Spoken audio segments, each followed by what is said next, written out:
শুভ সকাল বন্ধুরা, সকাল সকাল নতুন একটা ব্লগ ভিডিও নিয়ে চলে এসেছি।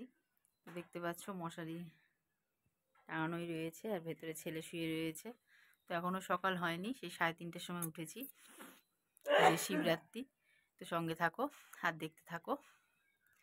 আর একটা জিনিস, এত ভোরবেলায় উঠে কটা মটর সেদ্ধ করে নিয়েছি, ঘুগনি করব। আর বাইরে দেখো কি সুন্দর কুয়াশা পড়েছে শিবরাত্রি বলে।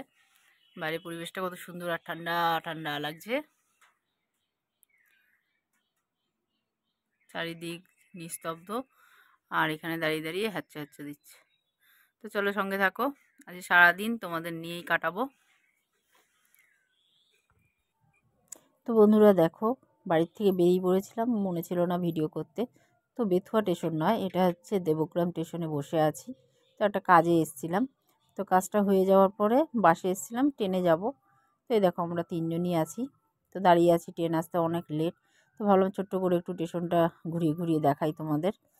এই অবস্থায় এত ছুটাছুটি করতে হচ্ছে। আর এই যে ট্রেনে উঠে পড়েছি, আর দেখো কি সুন্দর শিব পার্বতী সেজে বসে আছে। ওই দেখো শিব বসে আছে, ছোট্ট শিব। আর ওই দিকে পার্বতী সেজেছে, যে সে ঘুমাচ্ছে। তো হয়তো কোথাও নাচ টাচ দেখাতে গেছিলো, যেহেতু শিবরাত্রি তার জন্যে। তো দেখো ট্রেন চলছে,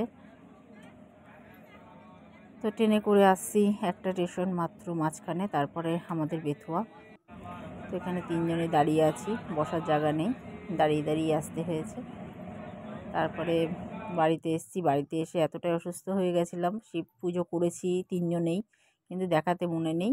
তো এই বাটিটার মধ্যে শিব ঠাকুরকে বসিয়ে পুজো করেছি।